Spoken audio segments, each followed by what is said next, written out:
Hello friends, मैं Ram Singh RES आपके अपने YouTube channel international classes maths zero to hero में तहे दिल से हार्दिक स्वागत करता हूं। आप सभी लोगों ने पिछले वीडियोस को काफ़ी पसंद किया। इससे हमको प्रोत्साहन मिलता है कि हम आपके लिए और अच्छा से अच्छा मैटर तैयार करें। उसी श्रृंखला में हमने आपके लिए एक अच्छा सा मैटर तैयार किया है। जो पिछला हमने वीडियो डाला था नंबर सिस्टम का पार्ट फर्स्ट, आज हम उसी को आगे बढ़ा के नंबर सिस्टम का पार्ट सेकंड आपके सामने लेके आए हैं। इसमें काफ़ी अच्छे क्वेश्चंस हैं। ये सारे क्वेश्चंस जो हम इधर लिखते हैं हमेशा वो एसएससी एग्ज़ाम में पूछे गए क्वेश्चंस होते हैं, जिनको आपको अच्छे से सीखना होता है। और इधर हम लोग आपका बहुत अच्छे से बेसिक कंसेप्ट क्लियर करते हैं। ये वाला पार्ट जो है ये भी काफ़ी इंपॉर्टेंट और इंटरेस्टिंग होता है। इसमें से भी काफ़ी बार क्वेश्चंस पूछे जाते हैं और ये क्वेश्चंस तो आपके पास पूछे हुए हैं। तो फ्रेंड्स, हम लोग अपना वीडियो स्टार्ट करते हैं। देखिएगा, सबसे पहले हमारे पास है रेशनल नंबर्स क्या होते हैं। तो इसको हिंदी में जो हम लोग कहते हैं वो होते हैं परिमेय संख्याएं। तो फ्रेंड्स, हमको ये पता होना चाहिए कि परिमेय संख्याएं क्या होती है। देखिएगा, परिमेय संख्याओं की जो डेफिनेशन है वो ये होती है P अपॉन Q। P और Q ये दोनों Z में बिलोंग करते हैं और Q is not equal to 0। ये जो Z है ये Z हमने पार्ट फर्स्ट में, अगर आप में से किसी ने इसका पार्ट फर्स्ट वीडियो नहीं देखा है तो आपको वो अच्छे से देखना चाहिए, तभी आपको यहाँ से चीजें लिंक हो पाएगी, जुड़ पाएगी। ये जो Z है ये होता है हमारा इंटीजर्स, दैट मीन्स पूर्णांक संख्याएं। ठीक है फ्रेंड्स, इसका मतलब ये हो गया कि हर वो संख्या जो P अपॉन Q के रूप में लिखी जाए। अब ये P और Q क्या है, ये आपको Z इंटीजर्स यानी कि पूर्णांक संख्याओं में से लेना है। और ये वाली शर्त आपको अच्छे से ध्यान रखनी है कि Q जो नीचे लिखा गया है उसका मान 0 नहीं होना चाहिए, कभी भी 0 के बराबर नहीं होना चाहिए। तो हम लोग इसी चीज को थोड़ा सा एग्जांपल से समझते हैं। ये देखिएगा, जैसे हमारे पास कोई संख्या दे दिया, हमें कहा कि 15 जो है ये बताना है कि परिमेय संख्या है या नहीं है। तो आपको ये पता है कि P अपॉन Q के रूप में लिखा हुआ होना चाहिए। तो फ्रेंड्स, हम किसी भी संख्या के नीचे एक लिख सकते हैं, क्योंकि इससे इसमें कोई फर्क नहीं पड़ता है। ऐसा आपको बनाना है। तो अब यहाँ P का मान हो गया 15, Q का मान हो गया 1, और 15 और 1 दोनों आपके पूर्णांक संख्या Z में होते हैं। तो आप लोग बहुत इजी वे में कह पाएंगे कि यस, ये आपका एक परिमेय संख्या या रेशनल नंबर है। दूसरा एग्जांपल ले हम लोग, हमें कोई कहे कि 2 अपॉन √3, आपसे पूछा जाए कि बताइए परिमेय संख्या है या नहीं। तो आप सिर्फ इतना देख करके नहीं करेंगे कि यहाँ P अपॉन Q है हो गया, ऐसा नहीं। आपकी पूरी डेफिनेशन अच्छे से क्लियर होनी चाहिए। आपको यहाँ सिर्फ P अपॉन Q नहीं देखना है, P और Q Z में भी होना चाहिए। और आपको पिछले वीडियो में बताया गया था कि इंटीजर्स में क्या होता है। इंटीजर्स में होता है आपके पास 0 +-1 +-2 डॉट डॉट करके सो ऑन। देखिएगा, तो यहाँ कभी भी अंडरवुड वाली संख्याएं नहीं आती है, पर यहाँ आ रही है तो आप कहेंगे ये परिमेय संख्या नहीं है। फिर मैं आपको वापस से बता रहा हूँ फ्रेंड्स, इससे पहले वाले वीडियो में जो पार्ट फर्स्ट है वो काफी इंपॉर्टेंट है। आपको इस पूरे से लिंक रखने के लिए वो वाला वीडियो जरूर देखना है, तभी आप लोग यहाँ अच्छे से चीजों को समझ पाएंगे। चलिएगा,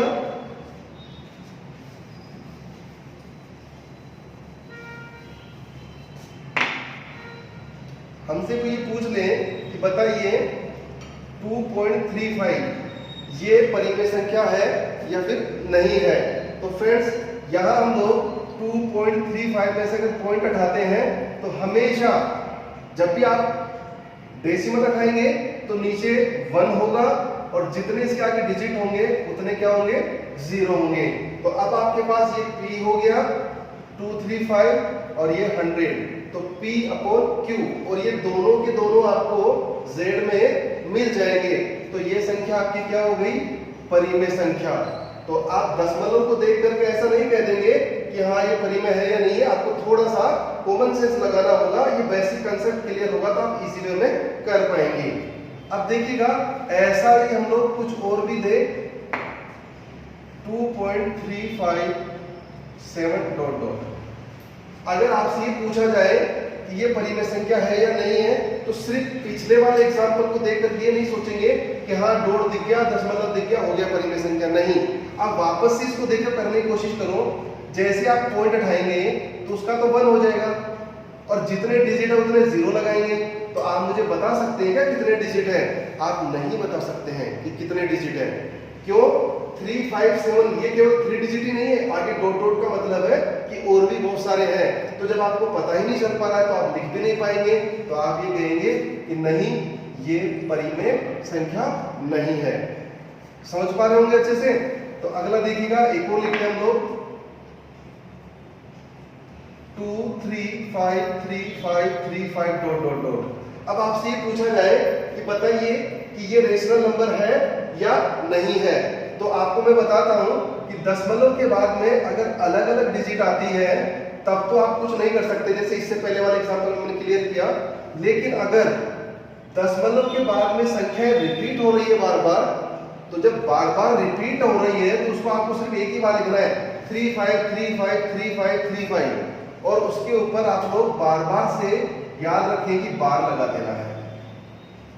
बार बार से आपको क्या याद रहेगा कि बार लगा देना है। अब जब आप इसको बार लगा सकते हैं तो फिर ये जितनी भी बार वाली जो संख्याएं होगी वो सारी की सारी आपकी क्या होती है?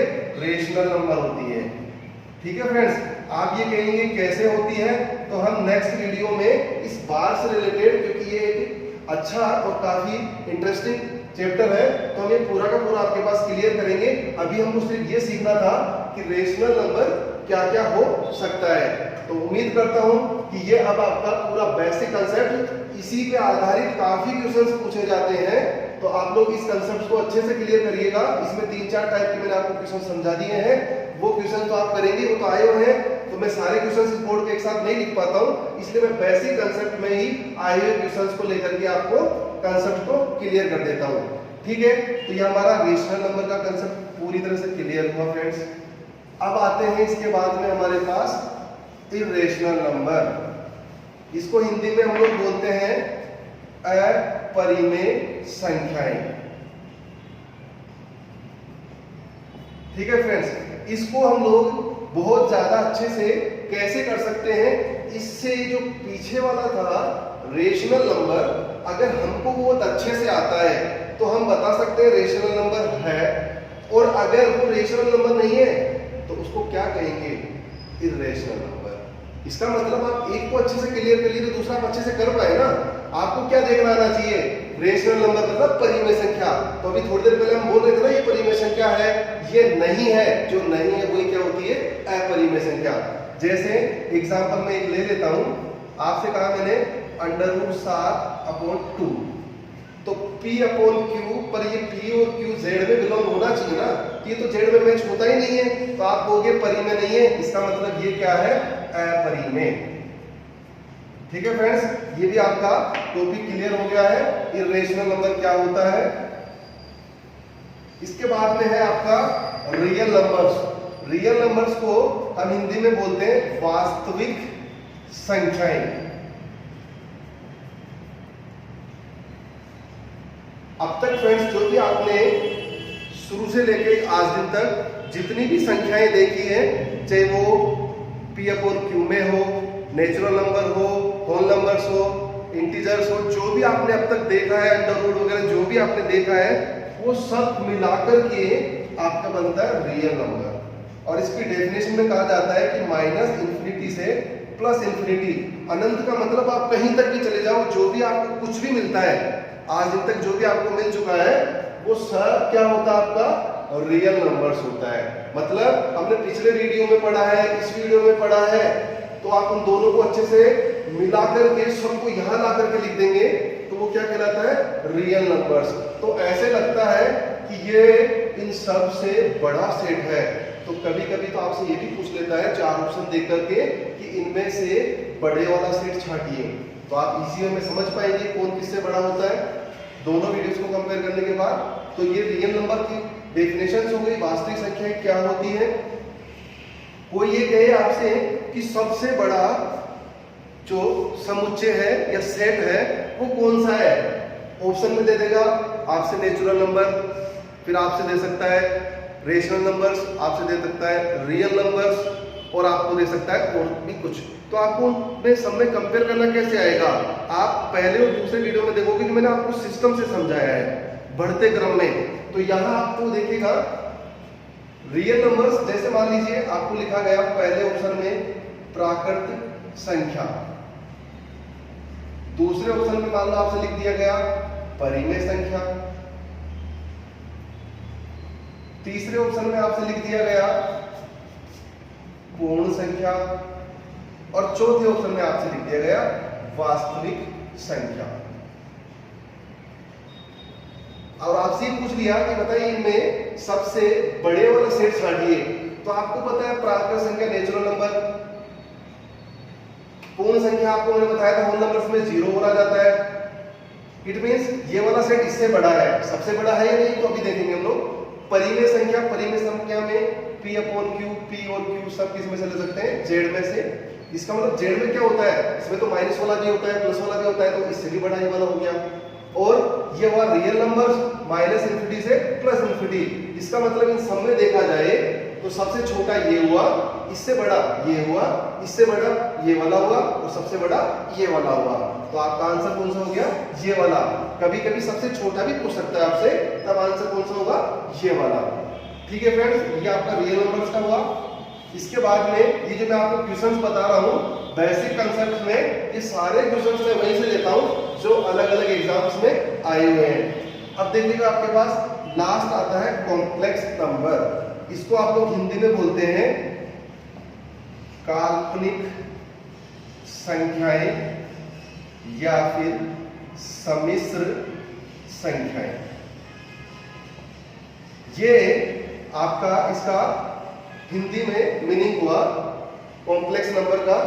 अब देखिए इसके नाम में है काल्पनिक संख्याएं, इसका मतलब कल्पना करके भी, जैसे आज तक जो आपने देखा है वो तो ठीक है, सारी संख्याएं ठीक है, लेकिन आप कोई कल्पना करें ऐसा भी हो सकता है कि आप वैसी संख्या भी हो सकती है क्या, वो सब भी अगर कभी भविष्य में ऐसा कुछ मिलता है तो वो सब भी इसमें लिखा जाएगा। मतलब अब तक का जो है वो तो इसमें है ही, लेकिन इसके अलावा भी कुछ मिलेगा वो भी यहां लिखा जाएगा, और इसके अंदर सब कुछ लिखने के बाद फ्यूचर में ढूंढी जाने वाली संख्याएं भी आपको यहां लिखनी है। इसका मतलब क्या हुआ, ये इस वास्तविक से भी क्या हो गया, बड़ा वाला सेट हो गया। इसका मतलब अगर ये है तो आप कहेंगे कि अब तक का सबसे बड़ा जो आपका समुच्चय या सेट है वो कौन सा है, कॉम्प्लेक्स नंबर।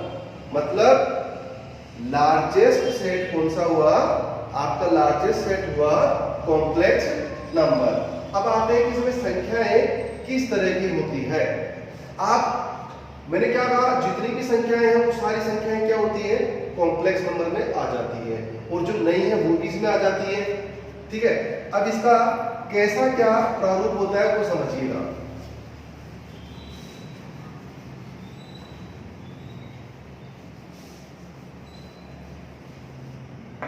ये जो आपकी कॉम्प्लेक्स नंबर है इसमें जो संख्याएं होती है वो ऐसी होती है a प्लस आइटा b, इस रूप की संख्याएं होती है। और ये a और b जो है ना वो आपको किसमें से लेना है, r का मतलब है रियल नंबर, वास्तविक संख्याओं में से। तो आप दुनिया की सारी वास्तविक संख्याएं यहाँ ले सकते हो, ये आपको अलाउ किया गया है कि कोई सी भी रियल संख्या हो आप यहाँ लिख सकते हो। ठीक है, और आइटा रियल नंबर में था नहीं तो समझ में आ रहा होगा कि तो बढ़ गया है सेट। तो इससे आप लोगों को पता लगता है कि सबसे बड़े वाला सेट है। अगर मुझसे कोई पूछे कि भैया जी ये बताइएगा कि सर 3 जो है वो कॉम्प्लेक्स नंबर है या नहीं है। अगर मैं इस रूप में लिख सकता हूं तब तो कॉम्प्लेक्स नंबर है, और अगर नहीं लिख सकता हूं तो फिर आप कहेंगे नहीं है। देखिएगा इस सेट को मैं ऐसे लिख सकता हूं 3, ठीक है, मुझे ये वाला भी चाहिए था ना, प्लस में आयोटा। अब b का मान मैं क्या लिख दूंगा 0, और 0 तो रियल नंबर में मिल जाएगा आपको, क्योंकि उसमें तो माइनस इन्फिनिटी से प्लस इन्फिनिटी तक होता है। तो लिख दिया ना हमने a plus iota b, a का मान 3, b का मान 0, वो यहाँ पहुंच जाएगा। तो आप कहोगे यस। और वैसे भी मैंने आपको क्या कहा है, सोचना ही नहीं है, जितनी भी संख्याएं हैं वो सब किस में जाने वाली है, इसी में जाने वाली है, कॉम्प्लेक्स नंबर में, क्योंकि सबसे बड़ा सेट तो यही होता है आपका। तो उम्मीद करता हूं कि आप थोड़ा बहुत कॉम्प्लेक्स नंबर के बारे में सीख पाएंगे, समझ पाएंगे। अब देखिएगा ये जो आयोटा आयोटा आयोटा आपको दिख रहा है, ये आयोटा है क्या चीज? ये आपके पास जो लिखा हुआ है a प्लस आयोटा b, इसमें ये जो है वो तो कहलाता है इस सम्मिश्र संख्या का वास्तविक भाग, मतलब रियल पार्ट। और ये जो आप आइटा के साथ में देखते हैं ये कहलाता है आपका इमेजिनरी पार्ट, मतलब काल्पनिक भाग। तो आपसे कभी कभी पूछ लेता है ऐसा लिख करके, जैसे मान लो इसी में पूछ लिया कि आप बताइए इसका काल्पनिक भाग कितना है, तो पहले आप इसको ऐसे लिखेंगे और जो आइटा के साथ होगा वही तो काल्पनिक भाग होगा। तो आप कितना बताइए काल्पनिक भाग? 0। इसका मतलब जो आइटा के साथ होता है वो होता है हमारा काल्पनिक भाग, जिसको हम बोलते हैं इमेजिनरी पार्ट। और जो आइटा के अलावा जो होता है अलग से, वो होता है हमारा रियल पार्ट। तो इस पे आधारित भी आपसे काफी क्वेश्चंस पूछे गए हैं फ्रेंड्स, तो आपको ये अच्छे से बेसिक क्लियर हुआ होगा, ठीक है। अब इस आइटा को फोकस करते हैं हम लोग। जैसे कि आप देख रहे हैं कि आइटा से रिलेटेड क्वेश्चंस भी आपके एसएससी एग्जाम में पूछे गए हैं, तो आपको आइटा के बारे में नॉलेज होनी चाहिए। ये जो आइटा है इसका ऐसा कहा गया है, ये देखिएगा आइटा जो है इसके बारे में आपको इंफॉर्मेशन होनी चाहिए, नॉलेज होनी चाहिए। आइटा स्क्वायर जो है इसका मान होता है -1। आपको ये अच्छे से याद रखना है कि आइटा स्क्वायर का मान क्या होता है, -1। आप चाहे तो इसे एज ए फॉर्मूला याद कर सकते हैं कि आइटा स्क्वायर का मान क्या होता है, -1। और अगर मैं इसका स्क्वायर कर दूं, मैं इसका स्क्वायर कर दूं तो आइटा की पावर 4 और -1 का स्क्वायर क्या हो जाएगा, +1। तो आपका ये समझ के भी आप इसको याद कर सकते हैं, अदरवाइज आपको अच्छे से याद रखना है कि आइटा स्क्वायर बराबर -1 और आइटा की पावर 4 कर देंगे तो कितना होता है, +1। अगर आपको ये अच्छे से नॉलेज है तो आप सम्मिश्र संख्याएं, कॉम्प्लेक्स नंबर से रिलेटेड कोई भी क्वेश्चंस हो, आप उसको करने के लिए पूरी तरह से एग्जाम में तैयार रहते हैं। अब देखिएगा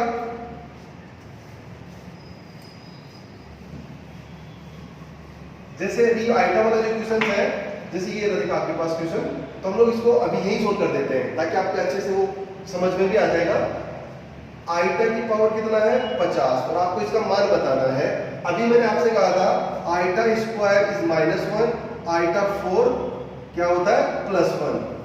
तो आपको इससे याद रखना है कि अगर मैं यहाँ जैसे आपने शुरू में आपने इससे पहले इकाई का यानी कि यूनिट डिजिट वाला वीडियो अगर नहीं देखा है तो आप उसको देख लीजिए, उससे आपको बिल्कुल क्लियर हो जाएगा कि यहाँ आइटा की पावर 4 होने का मतलब इसका मीनिंग ये होता है कि आप जिसकी पावर है उससे 4 से डिवाइड कीजिएगा, और 4 से इस पावर को देखते हुए हमेशा, ये हमेशा के लिए ही आपका नियम है।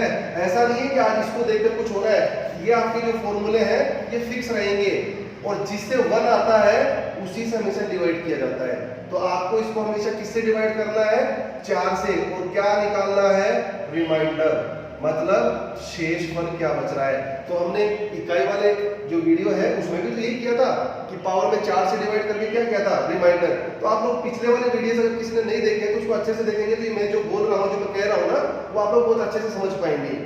तो यहाँ पर आप जैसे ही 4 से डिवाइड करते हैं देखिएगा तो कितना बचता है, 4 बचेगा, 1 कितना हो गया, 2 बच गया केवल, ठीक है। तो आइटा स्क्वायर हुआ, और आपको मैंने बता रखा आइटा स्क्वायर क्या होता है, -1। तो आपका आंसर क्या हो गया, सी। तो उम्मीद करता हूँ फ्रेंड्स ये चीज आपको बहुत अच्छे से समझ में आई होगी। ये आपके अभी लेटेस्ट जो एसएससी के एग्जाम्स हैं उसमें ये आपको पूछे जा रहे हैं, ठीक है। आ जाइए अब अगली चीज पे आते हैं।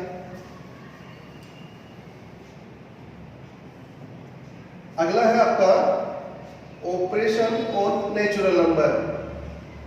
पार्ट फर्स्ट में हमने नेचुरल नंबर आपको बता दिए हैं, उसको हम लोग n से डिनोट करते हैं, 1 + 2 3 4 और सो ऑन कहीं तक भी जा सकते हैं। अभी हम ऑपरेशंस के बारे में बात कर रहे हैं, तो हम नेचुरल नंबर्स को 1 से लेके n तक प्लस करने को सीख रहे हैं। तो इसका जो हम लोग प्लस करते हैं ये होता है n+1/2। ये आपको एज ए फॉर्मूला आपको अच्छे से ये चीजें याद होनी चाहिए। ये पहली चीज हो गई है, पहला ऑपरेशन होगा। दूसरा, ये जो आपके पास नेचुरल नंबर्स है इनका आपको स्क्वायर करके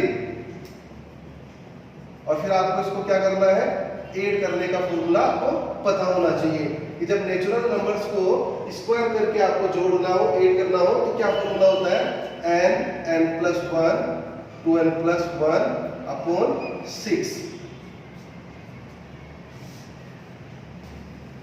फिर इसके बाद में आपसे, ये तो सिंपल हुआ, ये स्क्वायर हुआ, इसके बाद में हो जाता है इसका क्यूब। जैसे मैं यहीं पर आपको इस क्यूब का फॉर्मूला लिख देता हूं, तो ये देखिएगा 1 क्यूब 3 3 और 3। तो ये आपका तीसरा फॉर्मूला हो गया है थर्ड नंबर का, कि हाँ अगर हमारे पास नेचुरल नंबर्स के क्यूब्स ऐड करने के लिए दिए हो तो क्या करना है। तो आपको फॉर्मूला जो आपने फर्स्ट फॉर्मूला इसका याद किया है n+1/2, यही तो था, आपको उसका क्या कर देना है, स्क्वायर कर देना है। इसका क्या कर देना है, स्क्वायर।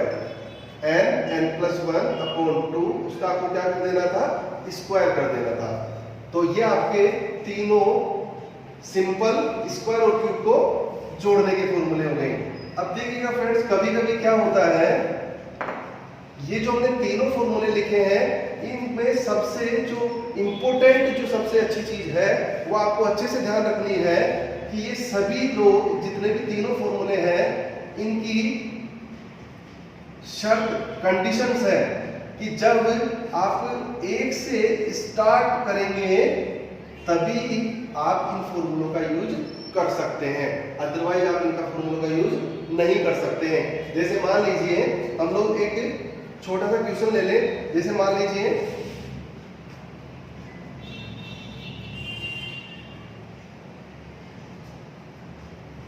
ये क्वेश्चन है, आपसे कहा गया है कि बताइए इसका पूरे का टोटल कितना होगा।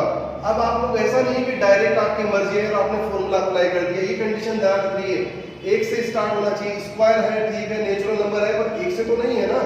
तो आपको क्या करना है फ्रेंड्स, आपको ये अच्छे से जो मैं बता रहा हूँ इस चीज को थोड़ा सा समझ के करना। काफी बार ऐसे क्वेश्चन पूछे गए एग्जाम में, आपको 1 से लेकर के, क्योंकि स्टार्ट तो वहीं से होना चाहिए, स्क्वायर तो मैंने स्क्वायर भी कर लिया है, 1 से लेकर के और यहां तक का पूरा टोटल कर लेना है, क्योंकि आपका फॉर्मूला तभी काम करेगा। तो आप लोगों का जो फॉर्मूला था वो n+1 2n+1/6, यही तो है आपका फॉर्मूला। तो आप इजी वे में कर पाएंगे। n की वैल्यू कितनी हो जाएगी, 20 21 और यहां लिखेंगे तो कितने हो जाएंगे, 41। 20 लिखते ही कितना हो गया, 6। अब आपको माइनस करना पड़ेगा, क्यों, क्योंकि आपने बहुत कुछ नया भी तो ले लिया है यहाँ पे। तो आपके पास ये देखो 10 से तो था आगे, इसका मतलब आपने 1 से स्टार्ट करके और 9 तक के स्क्वायर आपने अलग से लिए हैं। तो ये वाला आपको क्या करना है, माइनस, और ये जो है वो भी तो 1 से स्टार्ट हो रहा है, तो आप इजी वे में कर पाए। यहाँ n की वैल्यू कितनी हो जाएगी, 9, ये 10 हो जाएगा और ये 9 × 18 कितना हो जाएगा, 19, अपोन में कितना हो जाएगा, 6। तो आपको जब इस तरह से क्वेश्चंस पूछे जाए तो आपको हमेशा क्या करना है, आप इस चीज को अच्छे से समझ लिए, 1 से स्टार्ट करके पूरा टोटल ले लिया, ये वाला आपके पास था ही नहीं तो इसको वापस क्या कर दिया, माइनस। अब इसको आप इजी वे में सोल्व कर सकते हैं। ये तो बहुत छोटी सी चीज है, आपके ये बेसिक कंसेप्ट क्लियर हो गया होगा। देखिएगा अगली चीज पे आते हैं।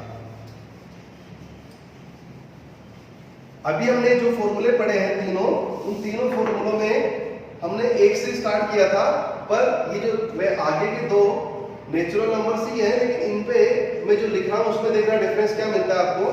इसमें से होता है 1 की पावर 2, फिर 3 का स्क्वायर है, फिर 5 का स्क्वायर है, टोटल n का स्क्वायर है।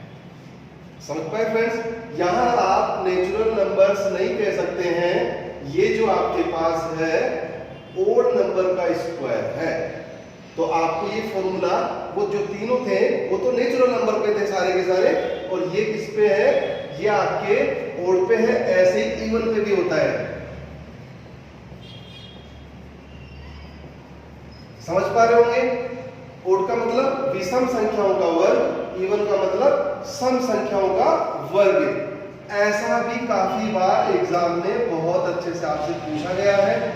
आप जब पूरा टोटल नेचुरल नंबर देखा था तब आपने क्या किया है, उसी से हम लोग इसको समझ पाएंगे। आपने किया n+1 n+2 सॉरी 2n+1/6। आपको क्या कर देना है, ये और ये इन दोनों से मिला दिया जाए तो ये बन जाता है 1 2 3 सबका स्क्वायर हो गया ना। यहाँ पे आपको ये करना है, तो आपको क्या ये अच्छे से याद है, तो आप तुरंत क्या करना, n+1 और ये जो 2 है वो यहाँ से हटा के यहाँ मल्टीप्लाई कर देना, तो n+2 हो जाएगा और अपन में क्या हो जाएगा 6। तो ये आपके पास चाहे ये वाला पूछा जाए और चाहे ये वाला पूछा जाए, दोनों के लिए ही आपका ये फॉर्मूला बहुत अच्छे से काम करेगा। उम्मीद करता हूँ फ्रेंड्स आपके बहुत अच्छे से समझ में आ रहा होगा और आपको बहुत अच्छा भी लग रहा होगा। देखिएगा हमारे पास अब लास्ट वाला है, एक आपको और पढ़ाना है मुझे, ये है आपका फैक्टोरियल। ये जो फैक्टोरियल है इससे रिलेटेड क्वेश्चंस भी आजकल एसएससी में पूछे जाने लग गए हैं। फैक्टोरियल का मतलब क्या है, ये वाली चीज, जैसे ये फैक्टोरियल 8 है, इसको हम लोग ऐसे भी लिखा जाता है बुक्स में, और हमारे फैक्टोरियल 8। तो आप दोनों का मतलब समझिएगा, एक ही चीज है, इसको भी फैक्टोरियल 8, इसको भी फैक्टोरियल 8। अब देखिएगा इस फैक्टोरियल का मतलब आपको समझ में आना चाहिए। जैसे मान लीजिए, तो आपके क्वेश्चंस में से लिया था मैंने फैक्टोरियल समझाने के लिए।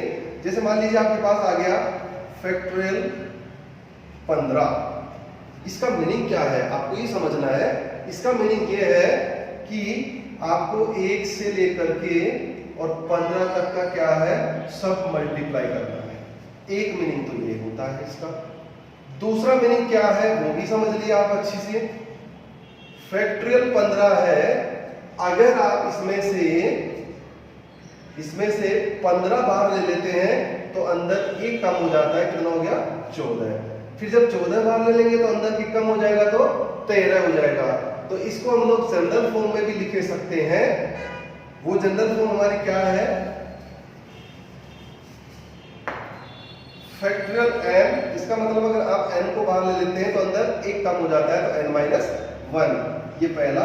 दूसरा, फैक्टोरियल n का मतलब है 1 2 3 4 और कहां तक मल्टीप्लाई करना है, n तक। उम्मीद करता हूं आपको ये फैक्टोरियल भी बहुत अच्छे से समझ में आ गया होगा। फिर हम लोग क्वेश्चंस करेंगे तब आपका आंसर मैच हो जाएगा इजी वे में। तो ये आपका बेसिक कांसेप्ट बहुत अच्छे से सभी लोगों का तैयार हो चुका है। अब हम लोग जब ये क्वेश्चंस करेंगे तो बहुत आसानी से हम लोग ये क्वेश्चंस को इजी वे में सोल्व कर सकते हैं। देखिएगा फॉर एग्जांपल, पहले सबसे पहले हम आते हैं 3rd नंबर के क्वेश्चन पे। यहाँ पर ये स्क्वायर स्क्वायर स्क्वायर करके तो आपको नेचुरल नंबर्स का स्क्वायर है आपको दिया हुआ है, और आपसे ये वाला पूछा है। तो फ्रेंड्स इसको हम लोग 2 टाइप से कर सकते हैं, लेकिन अभी मैंने आपको फॉर्मूला बताया था, आप तो उससे कर जाइए, आपको इसकी जरूरत ही नहीं पड़ेगी और आंसर भी आ जाएगा। कैसे कि ये सारे के सारे इवन नंबर्स के स्क्वायर है, और इवन नंबर्स के स्क्वायर का फॉर्मूला मैंने बताया था आपको, n+1 n+2/6, और n का मान कितना लिख देना आपको 20 21, और ये कितना हो जाएगा 22/6। आप आराम से 2 से काट दीजिए, 11 3 3 7 21।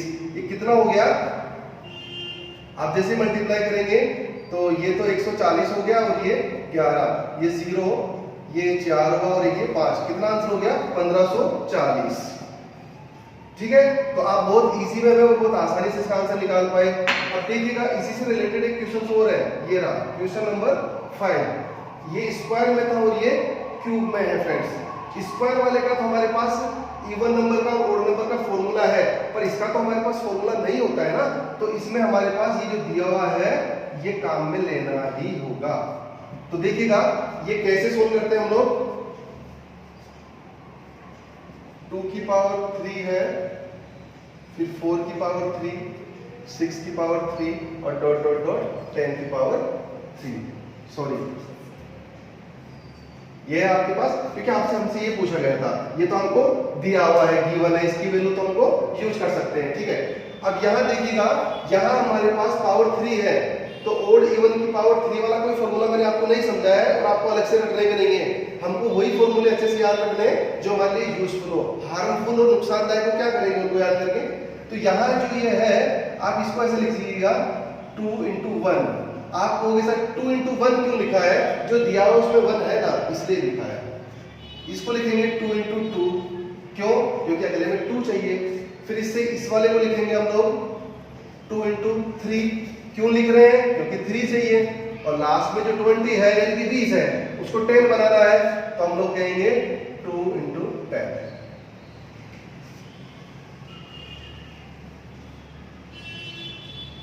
ये मिटा देते हैं फ्रेंड्स, ये तो कर लिया ना हमने क्वेश्चन। देखिएगा अब हम लोग ऐसे बनाने के बाद क्या कर पाते हैं, ये जो पावर थी इस पूरे के ऊपर है, ये पावर पूरे पे है, ये पावर पूरे पे, ये पावर पूरे पे है, तो इसको हम लोग ऐसे लिख सकते हैं 2 की पावर 3 और 1 की पावर 3। ऐसे इसको लिखेंगे 2 की पावर 3 और फिर 2 की पावर 3। इसको लिखेंगे हम 2 की पावर 3 और 3 की पावर 3। ऐसे लास्ट में 2 की पावर 3 भी और 10 की पावर 3 भी है। ये 2 की पावर 3 देखो सभी में मैच कर रहा है, और जो सब में मैच करता है ना फ्रेंड्स, उसको हम लोग कॉमन ले लेते हैं। तो 2 की पावर 3 तो कॉमन हो गया है, 1 क्यूब, 2 का क्यूब और लास्ट में डॉट डॉट 10 का क्यूब। उम्मीद करता हूँ ये तो सबकी समझ में आ रहा है। कितना होता है 8, और ये वाली वैल्यू आपको दी हुई है, तो कितने दी हुई है 30 और 25। अब मैं उम्मीद करता हूं कि आपकी इक्वेशंस अच्छे से समझ में आ रहा होगा। एग्जाम्स में हम लोगों को इक्वेशंस अच्छे से करने आते हैं, इसके बाद में तो आपको क्या करना है, इसको मल्टीप्लाई करना है। मेरे उम्मीद करता हूं ये तो सबको आता होगा। देखिएगा ये आपके जैसे ही आप लोगों ने क्या किया, इसको इसके जैसे बना लिया है, इसको क्या कर लिया है, इसके जैसे बना लिया है। कैसे बना लिया है ये आपके पास एक बार वापस से रिपीट करके देख लेना, या हम लोग इसको मल्टीप्लाई कर देते हैं ताकि हमारा आंसर भी मैच हो जाए। 8 दूनी 40 हो गया, 4 हो गया, 8 दूनी 16 हो गया, 4 20 हो गया, कितना हो गया, बचा कितना। देखिएगा आप मल्टीप्लाई जब भी करें तो आप लोग थोड़ा सा ध्यान रखें, ऐसा नहीं है कि आप मल्टीप्लाई में गलत करके आंसर गलत दे दे, तो आपको पहाड़े अच्छे से आने चाहिए। कुछ लोग क्या करते हैं, जैसे भी आते हैं इधर से गुना कर लेते हैं। नहीं, मैथमेटिक्स में सारी कैलकुलेशन राइट हैंड से होती है, इसलिए मैं राइट हैंड से करके दिखा रहा हूँ। ये 40 हुआ, ये 4 बच गया, ये 16 और 4 20 हो गया, 2 बच गया, 0 हो गया, 2 आ गया, और फिर आपके पास कितना आ गया 8 या 24। उम्मीद करता हूँ आप लोग बहुत अच्छे से समझ पा रहे होंगे मैंने कैसे सिखाया है राइट हैंड से। ये बार बार नहीं सिखाऊंगा, अभी मैं आपको ये थोड़े से 1-2 वीडियो में बेसिक कंसेप्ट क्लियर करता हूँ, इसलिए इन सवालों में चीजें समझा रहा हूँ, आपको अच्छे से समझ में आनी चाहिए।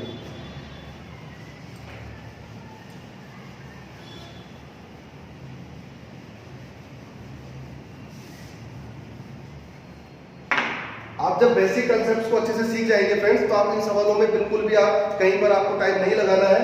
देखिएगा जैसे आपको पता रहेगा तो आपको पता रहेगा 2 into 1, 2 into 2, 2 into 3, आपको एक बार समझ में आना चाहिए।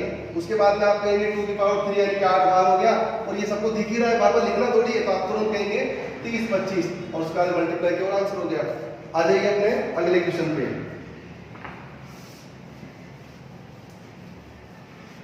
आपका अगला क्वेश्चन देखिए ये रहा।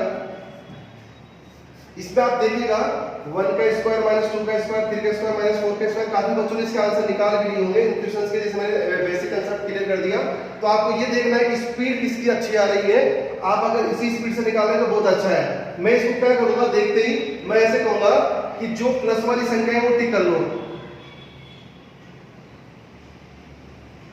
तो आप देखेंगे प्लस वाली में 1 का स्क्वायर है, 3 का स्क्वायर है, 5 का स्क्वायर है, फिर आपके लास्ट में 9 का स्क्वायर है। इसका मतलब क्या होगा फ्रेंड्स, आपको अच्छे से पता लग रहा होगा कि ये तो हमारे पास ओड संख्याओं का स्क्वायर है।